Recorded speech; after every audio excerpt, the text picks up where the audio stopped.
Good morning guys. Maingay na naman yung kapitbahay. Good luck sa work natin na naman today. Alas 7 pa nagbabarina na sila. Grabe. Hindi man na yung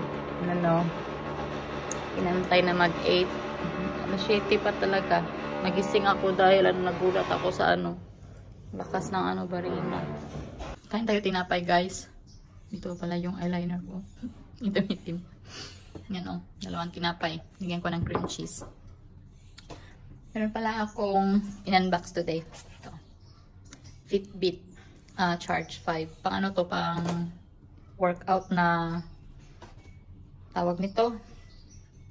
Workout tracker to So to siya? Fitness tracker. Something ganun.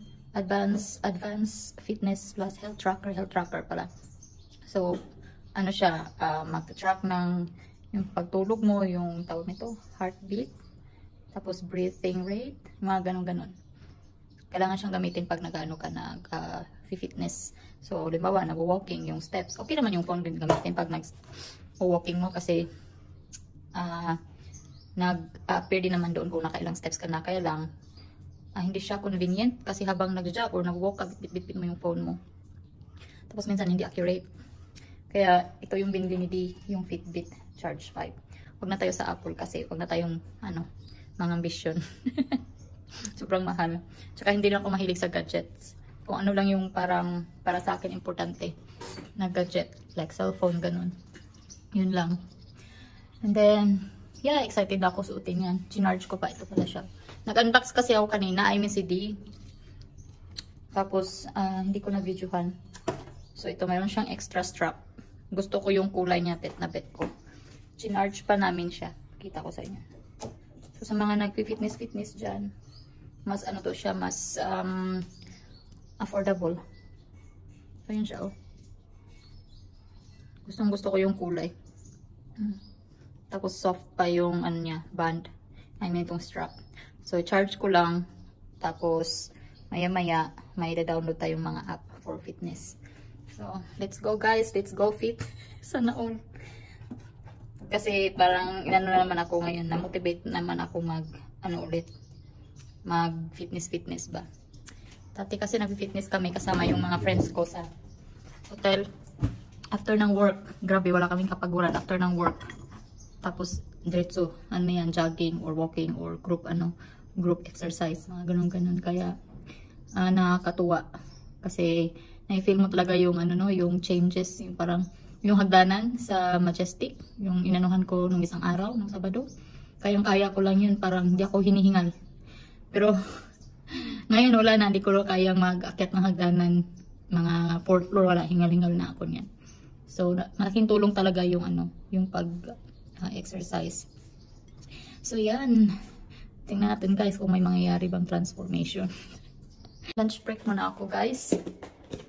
Hindi na ako masyado nag-update kanina kasi maingay kasi yung nagtatrabaho dito sa kabilang bahay. So, ngayon, huminto man sila. So, mag-update ako. Ito yung lunch ko. Ito yung leftover ko last night. Na take away. Kasya na yan. Hindi mo na ako masyadong gutom today. Wala si D kasi may meeting siya today. So, kami lang dalawa ni Jabba dito. Si Jabba, yan, tulog-tulog pa rin. Di pa talaga siya nakabawi. Sumunong tingin Sumunong tingin mo. Ano ba kita? Kain tayo guys. Ang bilis ang kain to.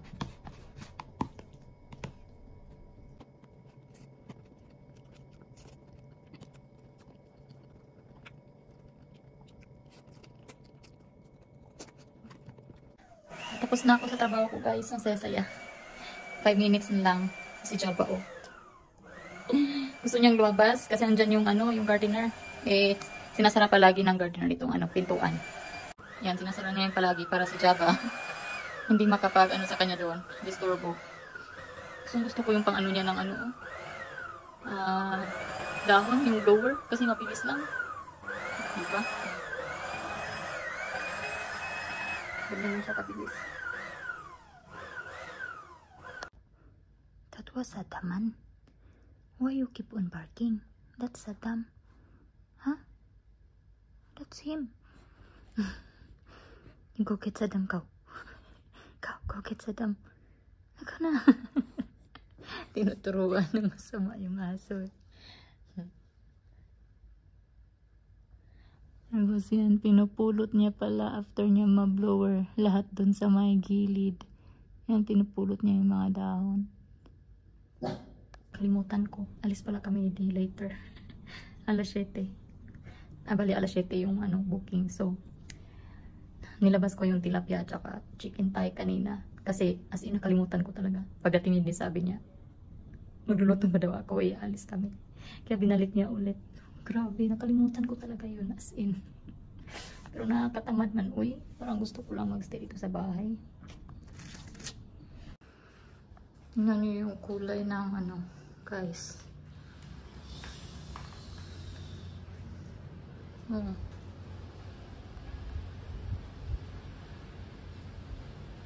Ba? Ano siya? Sunstorm. Wala. Grabe. Guys, pauwi na kami. Hindi na ako nag-update papunta dito kasi masakit yung ulo ko kanina. Tapos, yan lang. Tayo na dito, uwi na kami. Kasi tapos na yung nag-attend lang kami ng quiz night sa isa sa bar dito, Maketigans.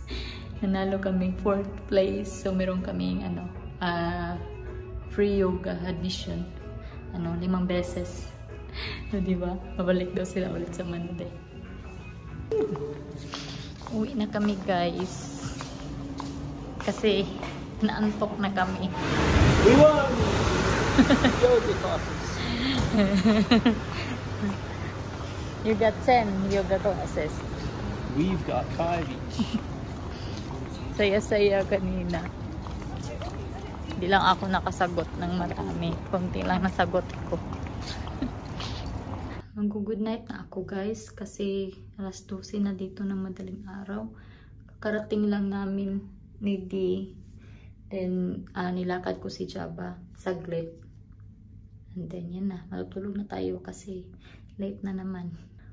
Palagi na lang tayong late na tutulog nito, guys. Ubos tayo ng dugo nito. So, yun lang. Good night and God bless. Ingat kayo palagi. Bye-bye.